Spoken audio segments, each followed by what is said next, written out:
Hello everybody. Let's continue our topic. Harmful effect of microorganisms के में हमने पढ़ा था एक उसका हार्मफुल इफ़ेक्ट कि ये हमारे फूड को खाने को ख़राब कर देता है, कंटामिनेट कर देता है। तो अब उस फूड को हम कंटामिनेट होने से कैसे बचा सकते हैं, फूड को ख़राब होने से कैसे बचा सकते हैं, इसी को हम कहते हैं food preservation. Okay, food preservation is the process of treating and handling of food to stop or greatly slow down spoilage. ठीक है, या तो उसको ऐसे हैंडल करना है और ऐसे उसे ट्रीट करना है कि जो उसकी स्पॉइलेज है फूड की, माइक्रो ऑर्गेनिजम्स की वजह से जो फूड खराब हो रहा है, उस प्रोसेस को या तो हम स्टॉप कर सकें या हम स्लो कर सकें। जैसे आप फ्रिज में रख देते हैं, अब आप वेजिटेबल्स अगर फ्रिज में रख देते हैं तो ऐसा नहीं है कि वो ख़राब नहीं होंगी, ख़राब हो जाती है, लेकिन प्रोसेस स्लो हो जाता है। Preservation usually involves preventing the growth of bacteria, fungi and other microorganisms as well as retarding the oxidation of food which cause rancidity. अच्छा, रेंसिडिटी ये होता है ऑक्सीडेशन हो जाता है फैट का। मीन्स अब जैसे आप अगर चिप्स लेते हैं, चिप्स के पैकेट को कभी कभी हम खोलते हैं, खाते हैं, तो हम कहते हैं कि वो सील गए, उनमें अजीब सी स्मेल आती है और उनका टेस्ट भी चेंज हो जाता है, तो उसी को हम कहते हैं रेंसिडिटी। तो प्रिजर्वेशन का मतलब है कि हम खाने की रेंसिडिटी ना होने दें और जो उनमें ग्रोथ है इन माइक्रो ऑर्गेनिजम्स की, उसको भी ना होने दें। अब कुछ प्रिवेंशन मेथड्स हैं, ठीक है, तो वो प्रिवेंशन मेथड्स क्या हैं, ये इम्पॉर्टेंट है। फूड प्रिजर्वेशन मेथड, सबसे पहला ड्राइंग। देखो ये मेथड किस बेस पे काम करते हैं माइक्रो ऑर्गेनिजम्स को। माइक्रो ऑर्गेनिजम्स को ग्रो करने के लिए राइट टेम्परेचर, राइट मॉइस्चर चाहिए होता है। अगर इनमें से एक भी कंडीशन हम हटा देते हैं तो वो ग्रो करना उनके लिए मुश्किल हो जाता है, ठीक है। अब ड्राइंग मतलब सुखाना, धूप में सुखाना, टेम्परेचर बढ़ाना। अब जब हम ये ड्राई करके सुखाते हैं तो उसमें जो वाटर कंटेंट है वो बहुत कम हो जाता है और माइक्रोबियल जो ग्रोथ है वो भी बहुत कम हो जाती है। This method reduces water content sufficiently to prevent and delay bacterial growth. ये मेथड वाटर कंटेंट को कम कर देता है जिससे बैक्टीरियल ग्रोथ में भी कमी आ जाती है। ड्राइंग करने से वेट भी कम हो जाता है, फूड पोर्टेबल हो जाता है, मीन्स एक जगह से दूसरी जगह इजीली भेजा जा सकता है। अब इस फूड स्टफ्स में आपका ड्राइंग में क्या क्या आता है, एप्पल, पियर, बनाना, मैंगो, पपाया, एप्रिकॉट, कोकोनट। देखिए इसमें जो है ड्राइंग में आप पोटैटो चिप्स हैं, आपके बनाना चिप्स हैं, वही आपके ड्राइंग मेथड है। अब ड्राइंग मेथड जो होता है वो बहुत लार्ज स्केल पे यूज़ होता है प्रिजर्वेशन के लिए, सीरियल्स के लिए। जैसे क्रॉप होती है, अब क्रॉप व्हीट है, राइस है, ये तो लार्ज क्वांटिटी में होती है, इसका प्रोडक्शन तो बहुत ज़्यादा होता है। तो फार्मर्स उसको स्टोर करने से पहले उसे अच्छे से ड्राई करते हैं सनलाइट में और फिर वो उसको स्टोर करते हैं। नेक्स्ट आपका है preservation using salt and sugar. Salt and sugar से कैसे प्रिजर्वेशन होता है, जिसमें भी हम कंटेंट में फूड उसमें सॉल्ट या शुगर ऐड कर देते हैं, तो सॉल्ट और शुगर ऐड करने के बाद वो उस फूड मटेरियल में से सॉल्ट और शुगर वाटर कंटेंट को निकाल लेते हैं, ठीक है, और उस फूड कंटेंट में वाटर कंटेंट कम हो गया और माइक्रो ऑर्गेनिजम्स की ग्रोथ कम हो गई। ये हम यूज़ करते हैं मेथड्स हमारे पिकल्स और जैम्स में, जेलीज में, उसमें यूज होता है। Sugar and salt reduce water content and make it unavailable for the growth of micro organisms. तो वो वाटर कंटेंट कम कर देते हैं और माइक्रो ऑर्गेनिजम्स की ग्रोथ भी कम हो जाती है। As a result food is preserved, और जिसके कारण फूड हमारा प्रिजर्व्ड हो जाता है। Meat and fish are covered with salt to check bacterial growth, यानी आप इसमें मीट में और फिशेस में सॉल्ट डालते हैं ताकि उसमें ग्रोथ ना हो, वो लंबे समय तक चले। पिकल्स भी आपको बता दिया, जैम और जेलीज भी।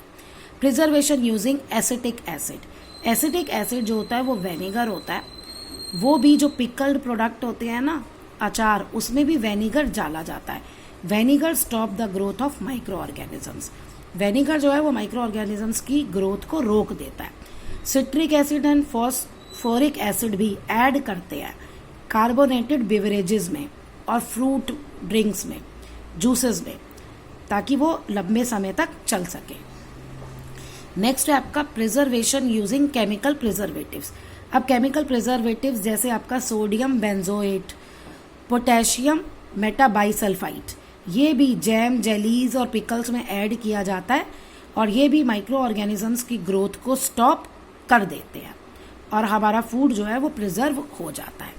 हीट एंड कोल्ड ट्रीटमेंट, ये तो हम अपने घरों में ही यूज करते हैं। कोल्ड ट्रीटमेंट हमारे रेफ्रिजरेटर।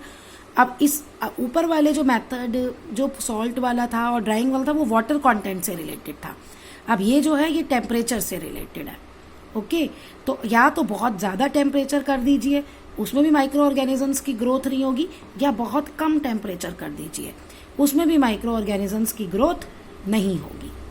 ठीक है, अब ज़्यादा टेम्परेचर हीट हम जहाँ मिल्क अपना बॉईल करते हैं, और कम टेम्परेचर जो हमारा रेफ्रिजरेटर है जहाँ पे हम अपना फूड स्टफ रखते हैं। Next is your pasteurisation. Pasteurisation method जो है वो मिल्क को प्रिजर्व करने के लिए यूज किया जाता है। ठीक है, अब it is a pressurised heating for a short time. It is considered as a mild form of heat treatment. अब देखो इसमें होता क्या है, टेम्परेचर जो होता है ड्यूरिंग पैस्चराइजेशन वो 212 फ़ारेनहाइट यानी 100 डिग्री सेल्सियस से नीचे होता है। इस पे कुछ देर के लिए मिल्क को जो है वो गर्म किया जाता है और मिल्क जो है उसमें फिर इसमें माइक्रो ऑर्गेनिजम्स डिस्ट्रॉय हो जाते हैं, वो खत्म हो जाते हैं, और भी जो दूसरे माइक्रो ऑर्गेनिजम्स हैं, मैनी मोर हीट रेजिस्टेंस, वो भी बहुत कम हो जाते हैं। और फिर pasteurised milk must be generally be stored under refrigeration. अब फिर वो जो पास्चराइज्ड मिल्क है उसको हम रेफ्रिजरेटर में स्टोर कर देते हैं, यानी पहले हमने उसे हाई टेम्परेचर दिया, सारे उसके माइक्रो ऑर्गेनिजम्स किल कर दिए या कम कर दिए, फिर वो जो होता है उसे हमने फिर रेफ्रिजरेट फ्रिज में रख दिया ताकि दोबारा से ग्रोथ ना हो। पर in addition to destroying some, pasteurisation also inactivate some enzymes. कुछ एंजाइम्स को की एक्टिविटीज को भी ये रोक देता है। अब है वैक्यूम पैकिंग। देखो वैक्यूम होता है, हम अपने घर में vacuum packed air tight bags या बॉटल्स लाते हैं। बेसिकली हम उसमें ये अपना सॉल्टी मटेरियल, चिप्स, ये सब रखते हैं ना, तो इनमें क्या होता है वैक्यूम में, यानी एयर हमने स्टॉप कर दी, एयर की सप्लाई, तो उससे भी बैक्टीरिया की ग्रोथ नहीं होती। Vacuum packing store food in vacuum environment, air tight bag या बॉटल में। Vacuum environment strips bacteria of oxygen need for survival and slow spoiling. तो इसमें बैक्टीरिया को ऑक्सीजन नहीं मिल पाती और उसकी ग्रोथ रुक जाती है। नट्स को हम स्टोर करते हैं, ठीक है, और ऑक्साइडेशन ना हो, रेंसिडिटी ना हो, इसके लिए भी हम वैक्यूम पैकिंग यूज करते हैं। Canning, it involves cooking food, आपने खाना कुक किया, sealing it in sterilise can और जार। स्टरलाइज मतलब विदाउट बैक्टीरिया, उसे अच्छे से क्लीन कर लिया गया, उसमें कोई भी बैक्टीरिया, कोई भी माइक्रो ऑर्गेनिजम्स नहीं है। ओके, उसे उसमें पैक कर दिया। Boiling the container to kill and weaken any remaining bacteria, form of sterilisation. Means के बॉईल करके या कोई भी मेथड यूज करके एक कंटेनर को साफ कर लिया और फिर उसमें कुक फूड को ट्रांसफर कर दिया और उसे अच्छे से सील कर दिया। फूड प्रिजर्व्ड बाय कैनिंग और bottling is at the immediate risk of spoilage, once again bottle can be open. कहता है लेकिन जब आप ये बॉटल ओपन करेंगे तो इसे जल्दी से कंज्यूम करना चाहिए। देखो कुछ कुछ आपके ऐसे होते हैं जहाँ पे हम जब एक्सपायरी चेक करते हैं फूड आइटम्स की तो उसमें लिखा होता है 2 साल 2 ईयर्स की एक्सपायरी है, 1 ईयर की है, लेकिन एक और स्टेटमेंट लिखी होती है consumed with in 4 days after opening, यानी एकदम जब आप ओपन कर लें तो वो एक्सपायरी डेट नहीं होती, फिर आपको आप विद इन कुछ टाइम पीरियड उसको पूरा फिनिश कर दीजिए, पूरा कंज्यूम कर लीजिए। Next is your freezing. Freezing मतलब ठंडा करना। Food kept at temperature below freezing, यानी 0 डिग्री सेल्सियस या वाटर का लें या दूसरे का किसी का नहीं। Most chemical changes take place at a reduce rate. कहता है जब हम फ्रीजिंग से नीचे टेम्परेचर ले जाते हैं तो जो केमिकल चेंजेस होते हैं उनकी जो ग्रोथ है, रेट है, वो बहुत कम हो जाती है और कुछ माइनर चेंजेस ही हमें आते हैं लॉन्ग पीरियड में भी। Microorganisms are generally more resistance to cold than to heat, although some are killed by freezing. Most bacteria, spores, and a large number of organisms survive and revitalized when the food is thawed.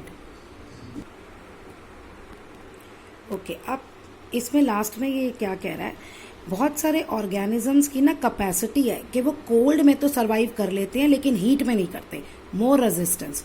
अच्छा, जबकि ऐसा नहीं है, जब हम ठंडा करते हैं, फ्रीज करते हैं, तो बहुत सारे ऑर्गेनिजम्स जो हैं वो कुछ ऑर्गेनिजम्स मर जाते हैं, लेकिन कुछ बैक्टीरिया जो हैं, ठीक है, वो उसमें सरवाइव कर लेते हैं और वो दोबारा से एक्टिव हो जाते हैं जब फूड इज थॉड, मतलब कि जब हम फूड को डीफ्रॉस्ट करते हैं, मतलब हमने फ्रीजर में रख दिया और फ्रीजर से जब हम बाहर निकालते हैं, जब वार्म होता है तो वो मेल्ट होने लगता है या लिक्विड आने लगता है, तो वो जो कंडीशन होती है ना, उसमें वो दोबारा से